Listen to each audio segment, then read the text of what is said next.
Oke, ini saya ulang ya. Saya rasa ini sudah setup yang pas ini sepanjang saya. Background sudah blurry sedikit karena ini hanya pakai HP ya. Jadi saya rasa menurut saya ini untuk versi simple dan sederhana ini sudah sangat-sangat cukup. Yang penting wajah kelihatan jelas, ada unsur agak berbentuknya, ada bayangan shadownya walaupun tidak terlalu kelihatan, tapi setidaknya sudah agak proporsional daripada simple plain.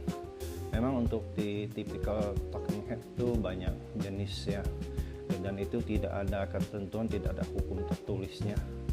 Free untuk talking head, bisa di bawah pohon, di warung sambil makan sambil ngopi, itu bebas terserah teman-teman maunya seperti apa tuh free. Cuman kan ini saya mencoba membuat simple setup yang agak sinematik, katakanlah seperti itu di versi saya ya kan.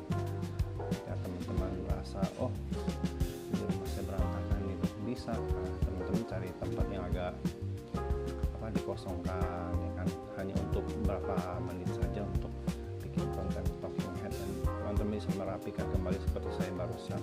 Cuman mungkin unsur lightingnya memang sangat pengaruh di sini teman-teman.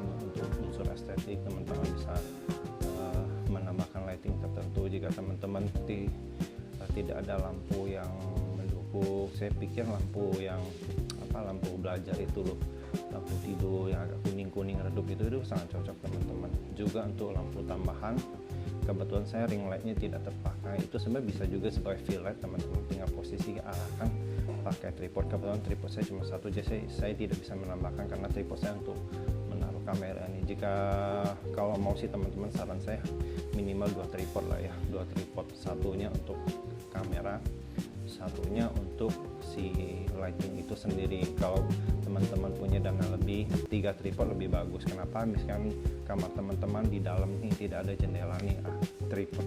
Satu lagi buat tambahan fill light itu sangat penting, fill light dan kill light itu sangat penting ya.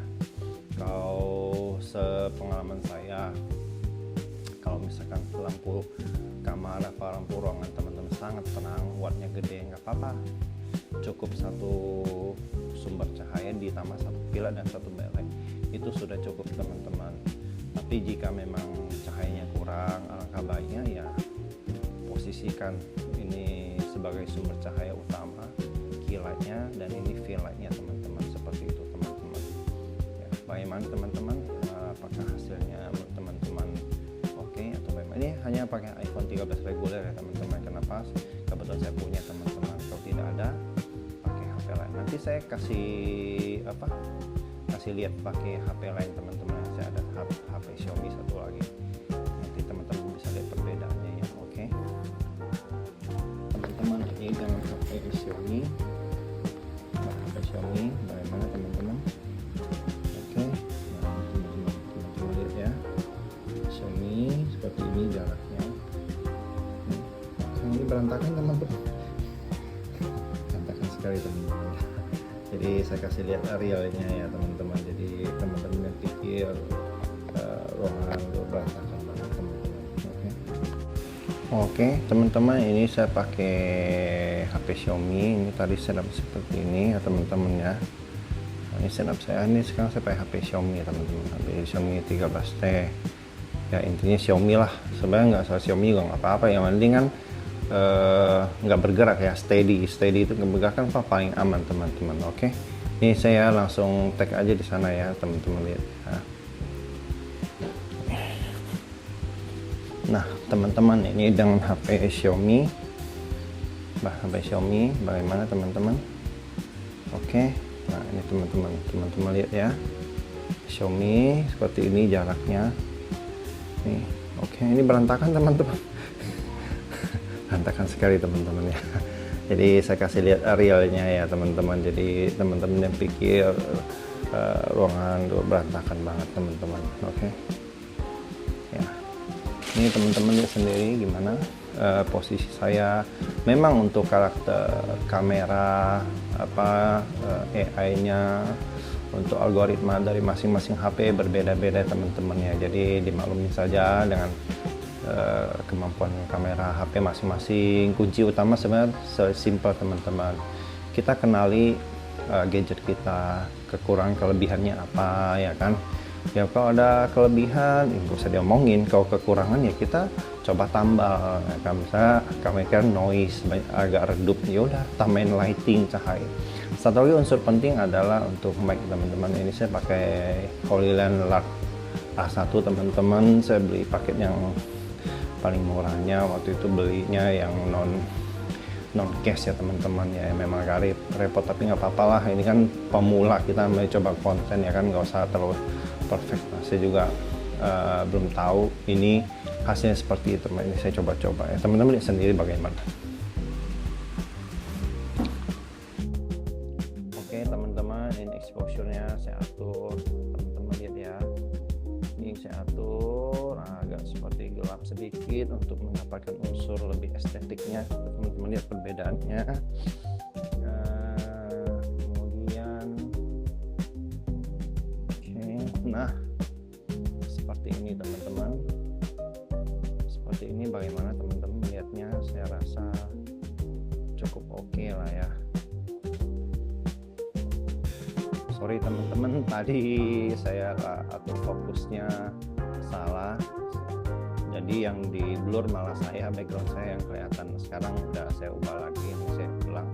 Jadi ini saya turun exposure-nya -1 dari setting defaultnya iPhone ya teman-teman ya. Posisi lighting tidak berubah, hanya exposure saya turunkan. Saya ingin melihat perbedaannya. Sepertinya unsur bokeh dan sinematiknya, roomnya lebih estetik sedikit, lebih baik daripada yang pertama gitu ya. Balik lagi ke pada preferensi teman masing-masing, sukanya agak terang apa bagaimana, apalagi suka agak redup sedikit ya. Jadi ini jarak lampu ke kamera ini sekitar 2 meter teman-teman ya, sekitar 2 meter dari back itu, dari dinding ke sini sekitar 2 meter. Dari tempat saya duduk tadi itu dari kamera sekitar ya 60 cm teman-teman. Jadi dari sini kamera ke tempat duduk sekitar 60 cm ya, sepanjang lengan saya 60 cm lah ya, katakan seperti itu. Dan menurut saya ini posisi yang udah paling pas teman-teman, mendapatkan background yang blur. Exposure turun -1 dari versi autonya iPhone. Ini sumber cahaya dari jendela saya ini kacanya kaca hitam ya teman-teman, bukan kaca putih bening. Kalau kaca putih bening lebih terang lagi, ini karena berhubung di kaca hitam jadi udah di filter cahayanya, nggak tahu kerasnya, dan untuk feelnya seperti ini teman-teman. Saya rasa itu jika masalah jendela teman-teman kacanya bening yang pasti cahaya lebih masuk lebih banyak. Saran saya sih mungkin ditutup kain putih aja, gorden yang putih. Kalau ini gorden saya kan agak kuning gitu ya, tutupin yang gorden putih, itu udah paling pas teman-teman. Itu aja teman-teman, sekian. Jika teman-teman rasa konten saya ini bermanfaat ya teman-teman ya, subscribe, like dan share dan komen ya teman-teman ya. Kita maju bersama, makin bersama. Semangat teman-teman berkreativitas untuk membangun masa depan kita sama-sama. Terima kasih teman-teman.